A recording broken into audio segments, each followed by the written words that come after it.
Welcome back to another episode of the Easy Button Real Estate Podcast. Today I have maybe the show I'm most excited about today. We have Mr. Tyler Eaton with us, who is our Director of Client Coaching, and the results he's been able to drive for our clients has been nothing short of exceptional. How many wins we have rolling every single week. And if you go back and listen to any of the client case study podcasts that we put out, you'll hear them raving about Tyler. So I'm super excited for him to come on and share his expertise with you guys, what he's been able to build, what's working right now to find deals, especially in hard markets, getting creative, getting crafty, and just his overall journey. So, Mr. Tyler, welcome to the show. Glad to have you. I know you wear the Easy Button emblem proud. So this is I don't know if I've ever done a podcast with an actual internal team member before. So that's exciting. I'm pumped, man. Why don't you give everyone just a quick, elevator overview of who you are, what your role is now, and then take them way back to how you got here. Because I think a lot of people out there, they think everything's sunshines and rainbows, and I think you've weathered a lot of storms, and I think a lot of people get a lot of value from just hearing the resiliency you've had to put into place to be where you are now. For sure. Yeah. Pumped to be on. Long time coming, I feel like, for sure. And for the first thing I'll say is the stuff that I have built, my tagline that I kind of tell every client, everybody that I'm working with is, I am definitely not wholesale Jesus. I have been in the right place a lot of the time, again, right time, and I've taken good notes. And up until this point, I've been able to see a lot of the same strategies work in all markets across the US. And so I think there's a proof in the pudding. And then I've also been doing it a while. And so it's, I've been able to watch the industry change, and the things that we're doing now are so applicable to what wholesaling is in 2025 and realistically what real estate is in 2025. We're shedding a lot of stuff that was popularized by the internet that was kind of more used car salesman-y stuff, and doing a lot more selling on value, and being really, really, really good at our jobs. And so that's the first thing I'll say.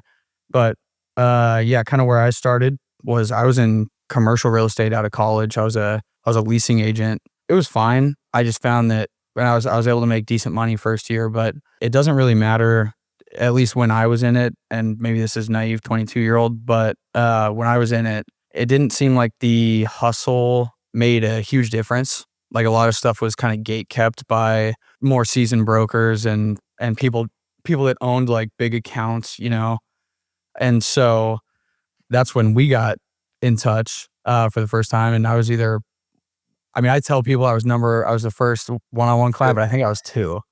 You were one of the first one-on-one clients. I think I was like 21, just turning 22 years old. And we were doing some group coaching at the time, and I was, a few hundred real estate deals in, and my Bigger Pockets podcast, I think it recently released, and I was kind of blowing up that way. And I got on this call with Tyler, and if you guys are listening that see Tyler as a director of client coaching, he actually was one of our first coaching clients way back in the day, and then became friends through that. And then, he's worked at and grown sales teams for different shops, and then finally was able to recruit him over right time. That story's hilarious in of itself, where he was coming down to San Diego for a golf tournament, and literally that day after he got off the flight, had separated with the shop he was working with. And I was like, I don't know if there was more of a thing of divine timing than how that all played out, but that's crazy. So we met, and then obviously you went through a lot of ups and downs, but what do you think shaped your journey in the sense of like making you into the coach and the advisor more so than just the, hustler? I have zero quit, and it's not like a cool hustle hard motivation Instagram post thing. It's ugly. Like, it's super ugly, because after we got in touch, I jumped ship from commercial and wholesaled on my own for 2.5 years or so. End of 2022, when rates went down, I was still I think this is going to hit home with a lot of people, is you file your first LLC and that's all you do. right? Like that's all you Hey, do. And you have this well, no, then you enormous, tell all your friends and your family that yeah, yeah. you're an entrepreneur. And you post a picture of yourself drinking wine on Instagram with a massive caption of how you're starting your own business. Did you And then do you that? just, oh yeah, for sure. I I don't think know I if knew it. I think I remember that I'll post. it's a cute picture, but I'll make sure it's up before this podcast goes live, so you guys can go see it. Shout out But to K too. Shout out to K too, because I just got a table side Diet Coke mid episode. dude, it's enormous.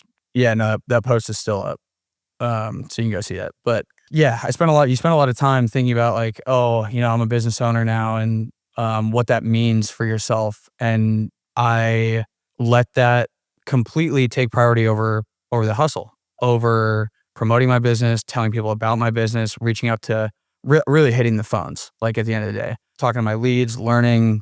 I was afraid to mess up. If you don't have anybody to bounce deals off of, it's a huge transaction. It's a lot of money. It could be somebody's home, unless it's vacant. But a lot of the properties we go after are occupied by tenants or owner occupieds. Crackheads. Crackheads. Yeah. Alex has got one of those right now. But yeah, so I was scared. I didn't really move, kind of a deer in headlights sort of thing. And I did deals, and like my average fee size was like 30 grand. It was the deals that I did do they were fat. They were good checks. But I wasn't doing enough and was kind of messing around. And so I was unprepared when end of 2022 came and rates took a real spike. And so I was out, ran out of money, ran my business into the ground, and I was in a dark place for sure. Like, yeah, real dark place. And got back up, dusted myself off, and reactivated my license, did some more retail stuff. And this is where the crazy stuff starts to take place. This was like start of 23, I think. Don't quote me on the dates, but January of some year. Reactivated my license and went back to exactly what I knew, which is cold call leads and calling sellers. And but this time I kind of making the promise to myself that I was just going to go. I was really going to let the process. I was going to trust the process. And so I hired my own cold caller, pulled a list of data, which I'm still obsessed with. That's like my first love is data. She started calling for me, not through a call center, but she started going, and she passed up 3 million in volume first quarter, which was insane. And I didn't know, I had no benchmark for what was good as a realtor, but now I do. One of which was the most complicated deals of my entire life. Oh, it was insane. But from there, it was all listings. And so like any 25-year-old, I was spending money through Friday, not doing a whole lot. At which point I got a text from a bigger wholesale outfit that I had known for 3 or 4 years. They're like, hey, you want to be our underwriter? And I was like, for sure. As long as I can still do my listing stuff on the weekends. Yeah, absolutely. And so I did that. And those guys ran into some amazing talent. They'd been hustling for a long time.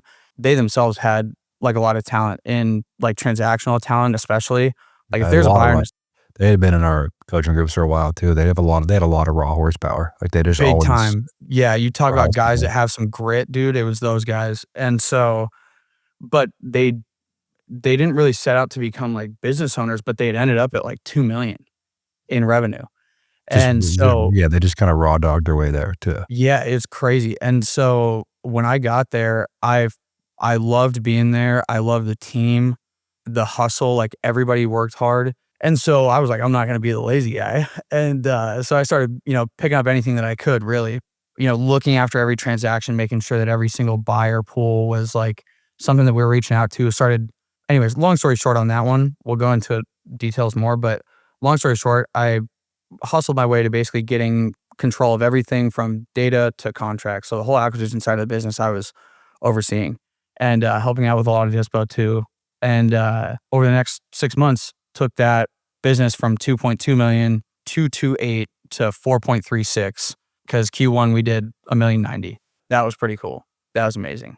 I know right about the time that I got the keys to the acquisition side of that business, I picked up my first one-on-one consulting client, which that was after I was hosting some calls for Easy Button.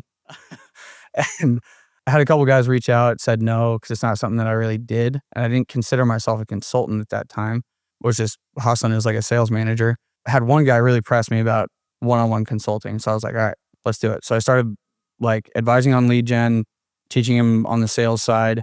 just kind of like building an eye for value, stuff like that, and met with him every Sunday for 2 hours or so. And he's solo W-2, full-time W-2, and had a goal of hitting, like a dream reach goal of hitting like 800 grand this year. And he's going to come really, really close as a solo W-2 operator, which is nuts in a market that there's like not that many flips. Yeah, it's nuts. I know what you're talking Zero about. new construction, zero. That's crazy. So, yeah, Well, it's so been a that journey. kind of shaped, that was a good frame, man. It kind of shaped your journey and how you ended up coaching, right? Is, you know, you went through kind of the dark night of the soul, which I feel like a lot of people do. It's not really talked about, but everyone goes through that period. I did myself, which I've talked about plenty, where you kind of just get your ass kicked and you kind of have to, I feel like that's like the universe's God, whatever you believe in, way of asking, like, do you really mean it? Like, do you really want to be, you know, Yeah, do you for really want to sure. go with door number 2, Mhm. so to speak? And then you ended up getting that first coaching client. And then what led you, before we get into like the nuts and bolts of what you're saying worked right now, because I know you work with 75 of our clients yourself, Every across week. individual, yeah, every single week. You know, this guy's a workhorse. I mean, he dedicates, I would say, easily dedicates, you know, 80 to 100 hours a week to our clients, and Easy, loves easy. it. And the results have been mind blowing. You know, we just went through almost a full month of zero churn, and for a company as big as ours, that's a damn near impossible feat. So before we get into that, the meat and potatoes, so to speak, what was the leap into working with us, right? Because I know you had a career going, right? You're an agent, you're ripping it, you're underwriting deals. Like, what was the thing that pushed you here? Because I know obviously you already had some of your own coaching clients at the time. And one of the things that I told you was, you know, early on, like, hey, like, this isn't a part-time job, right? This is a full-time job, and then we're, you know, we have workhorses here. Like, our culture is you're working, Mhm. and not so you're afraid of the work, but more so you had your own thing going on where it wouldn't have blended well. So what pushed you over the line? Yeah, yeah, it's but I tell people, like, when I started, we were like, "Hey, man, I don't wanna come because 'cause we're friends, like, Yeah, out of work, you know, and I don't ever wanna come in and mess that up, you know, whatever," but we were like 60-day, trial period, yeah. and Which I do with, well, that wasn't targeted to, I do that with everyone. Everyone that comes into our organization's on a 60-day, you know, Oh, probation. okay. Alright, well, good. I mean, not that I really cared 'cause it took about 2 weeks to know, like, okay, yeah, I mean, wherever we end up, like, this is where I'm at, you know? And whatever this is right in front of me, I'm running right at it. And that was because in 2 weeks, it took 2 weeks, 'cause I still had a little imposter syndrome, you know? Like, I was like, I'd fallen into this consulting thing, and everybody online, dude, is like, they see gurus, and they're like, I even had this massive post on Reddit, like, I outlined everything that I was doing before I got here. There were so many people hating on that post, and it was like, you know, consult for a bunch of people, and I've, like, had a ton of success. Ask me anything. Just putting myself out there, like, basically call me on my BS. Like, tell me I'm not. Convince me I'm not, because I didn't believe it. Dude, you go read it, it's still up. If you can go see it. There's, like, over 100 comments, in the r/wholesaling subreddit, and, there was nothing that I wasn't able to answer, and I came away with some crazy connects from that post, like, all over the country. So I started to believe it a little bit and getting in, just doing exactly what I'd done for other clients. 2 weeks, we had massive wins, and I'm like, "Yeah, this is where it's at." And I can see what we're building here, dude, and it's not any you're not gonna get this anywhere on the internet. It doesn't exist. Doesn't exist. No, not at all, and I've only been here 6 months, and I spend most of my time on calls with clients, like 10 plus hours a day. And so the building of like not have, you know, what you can get a course, not having to be on call with me has only just started really. Yeah. And And so, yeah. what are the things, man, that you think, like, because you're on the front lines of so many clients across the country, like, if someone came to you, was listening to the show and said, Tyler, like, if you had 5 minutes to teach me as best as you could, like, your methodology on closing as many off-market real estate deals as possible, what would your answer be? Volume on the phones, and then like talking to as many sellers as you possibly can, talking to at least half as many buyers. Like, get more And tactical, like, when oh, someone, like, what are the things that are working? Like, oh, when you're advising someone, you see that light bulb, like Mason Mattioni came on the show last week, like, engineer trying to figure out his way, now has 100 grand in escrow. You know, like Brandon Evans is going to do $1 million this year. Mhm. You know, we could go on and on for an hour just on client wins and what you've been able to do for them. But like, what is it that you're doing for them? Like, what is the light bulb moment? And I know you can't go through it all on one podcast, but like, Yeah, dude. for those someone's listening, just learned about me or Easy Button or what we do. What are you doing for them that you think is different that's allowing people to turn it around so quickly? I think being open to other types of deals in learning those dispos, making your time on the phone spent service based, not sales based. Mm. I think that, like, if we dive into that, I think that's that's like all of it. Because most people, and like I've been through guru stuff. Like I've been in this long enough to have gone through a lot of their stuff, and so much of focus on motivation, spending time qualifying a lead. When you reached out to them, your marketing reached out to them saying like, "Hey, get an offer on your house." So that's what they're interested in, Yeah. and they're correct in that being their interest, because that's what you said you'd give them. And when you get on the phone and your entire demeanor is shaped around you trying to dictate whether or not this person's worth talking to, they can tell. Like it's a transactional way of being on the phone. And there's so much more opportunity if you look at things like wholesale, seller finance. I'm not a sub 2 guy. Let's get that clear. Different buyer pools that exist in your area, rental buyers, 1031 exchange, like what I call equity exchanges. You can add so much more value in so many different scenarios. And so it becomes, first of all, you're on the phone already. So why not just try and serve them, right? Because worst case scenario, you get a follow up for a realtor referral down the line, right? Which is like in a lot of markets, it's over $1,000. So like your bottom line is paid for. But you'll find that so many more people that say like, oh, I don't want to go to a realtor is because that's not what they're looking for. In an ideal world, a lot of people, let's say, I'll give you an example. One of my last personal dispos was a seller that had a piece of land. They'd been talking to a bunch of builders, and I was 50 grand under where they wanted to be, where builders were offering them. But I wanted to, put it under contract, sell it to a builder for 50 grand, right? So, but nobody was getting him to sign. He was just dragging his feet because nobody was getting to anything else. They were just like, here's our offer. Why won't you take Want it? it or not? Yeah. Yeah. And it's like, I was interested in like even having all these conversations, hearing from all these people, it's more long-winded than this when you're actually on the phone, but essentially what's kept you from accepting a deal. And he didn't even say it outright, but he had just mentioned taxes and cash flow, which is hysterical because his cash flow on this $800,000+ property was like $700 a month. Like, it was not good, you know?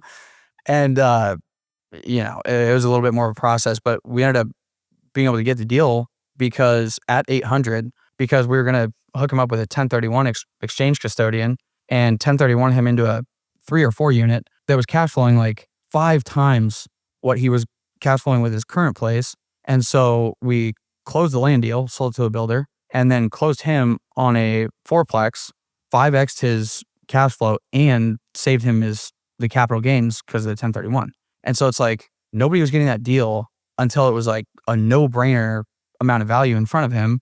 The guy, to anybody else, to any other guru online or whatever, is like, oh, he's not motivated. It's not a qualified lead. Like, don't waste your time on him. And it's like, that's a selfish way of looking at it, dude. You're more than, if you've been in real estate, and really, even if it's been under a year, like as long as you're good at reaching out to people in the industry and learning and going with a service-based approach, like you'll learn how to help more people and you get to be the nice guy and the rich guy same time.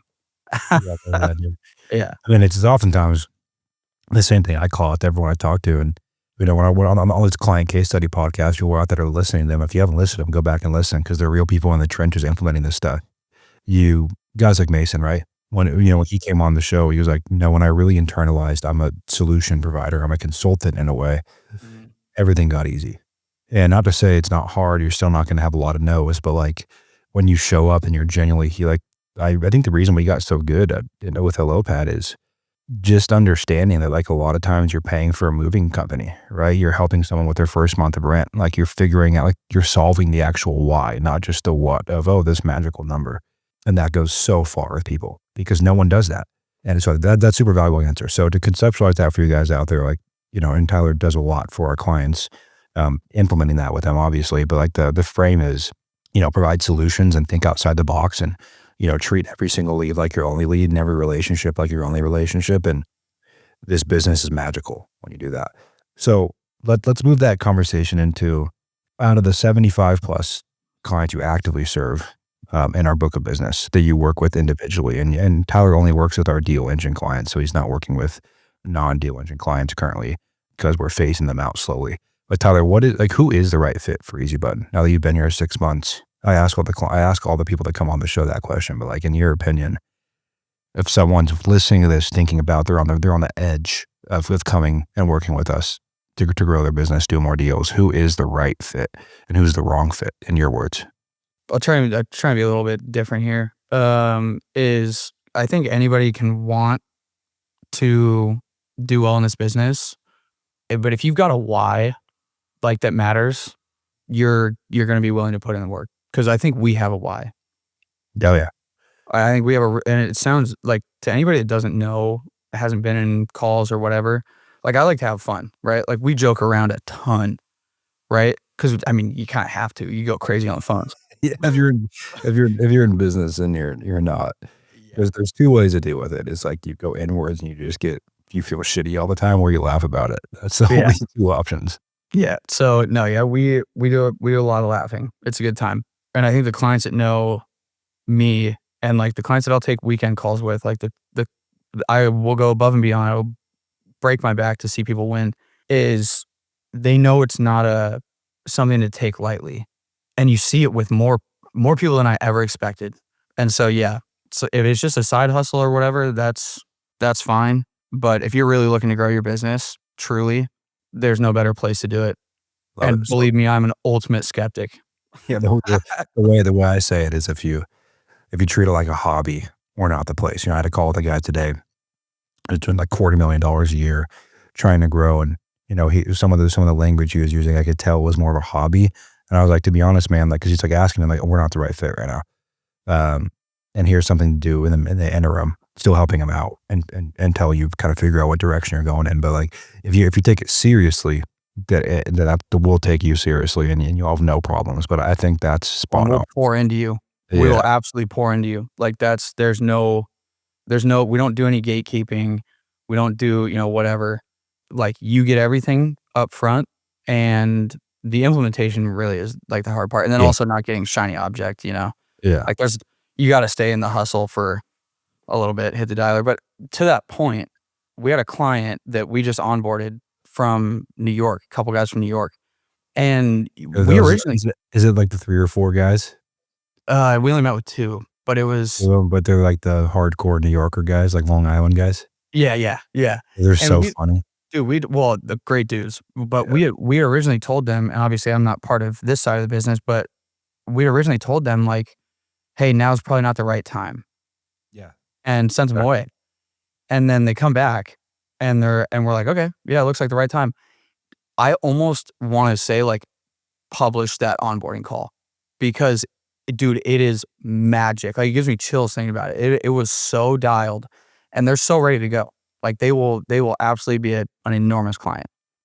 I love that, man. Yeah. Yeah, I did. This is so valuable for people. What's something we haven't talked about? We hit on a lot of the points I wanted to hit on. Who the right client is, what your framework that you help people implement is. And obviously there's a lot that goes into that. Call reviews, underwriting help, deal review. There's a lot we do to pour into our clients, and we're not going to cover that all on a podcast. But is there anything I'm missing that points that you want to get across for people that are listening? Yeah. One thing is I know that, we all listen to, I got started in real estate and like off market real estate investment and stuff like that, off Bigger Pockets, right? That's where I first heard you. The ultimate skepticism is just like, it's normal, right? And it's normal to do that, especially in like a paid service. But I think one thing that drives it home for a lot of clients, especially like mindset up front, is it sounds corny talking about service before sales and, be the nice guy and the rich guy. Like those are funny taglines or whatever, right? But it sounds corny. The reason that works, right? And the reason that what we do works is because our focus and our pitch is not close every lead, right? That's not what we're talking about. If you're at a conversion rate of like 1 in 50, you're closing every 1 in every 50 leads that comes into your business. that our focus and our pitch is not, we've got some magic thing that helps you close every lead. Our focus is taking the 1 in 50 and giving you a ton of skills, ton of value, pouring into your business so that you can go from closing 1 in 50 to 2 in 50. And so you're still talking to 48 tire kickers. Think about that. Yeah. But I haven't thought about it that way. for the same amount of spend, you just doubled your revenue because you went from closing 1 in 50 to 2 in 50. And I understand that goes to like 1 in 25 or whatever. But the thing is, if you're able to do more deals by pulling the lever of like skills, value, sales skills on the phone, whatever, or even just volume, you are doubling or you're increasing your revenue however much for no extra cost. And that's our focus, is efficiency, high ROI. Very well put. I mean, that's a message to people, like, this business is not easy. And our message isn't that it's, passive income and easy. You have to lean in. But Tyler is amazing, you guys. If you guys aren't in our private communities, active in there as well, even just for our, our community, which is, the cost of one dinner. You get to spend your Fridays with him doing deal reviews, asking questions. It's an amazing way to spend your Fridays. And amongst that, in that community, there's 600 active people. You get an accountability pod, other weekly calls, a classroom journey of a couple hundred videos, and much more. So that's an entry level way to start working with Tyler and getting his expertise on your business, which I think is something we're going to eventually have to charge a lot more for, like with how talented he is and what he's been able to build for us on that side of our business. So for you guys out there listening, as you know, we only grow this show through word of mouth, and you guys have been spreading the word like crazy, so we appreciate you. Continue to do that. Leave us a review wherever you listen, Apple Podcasts, Spotify, and let us know how we can continue to serve you and better the show. And until next time, you're only one deal away.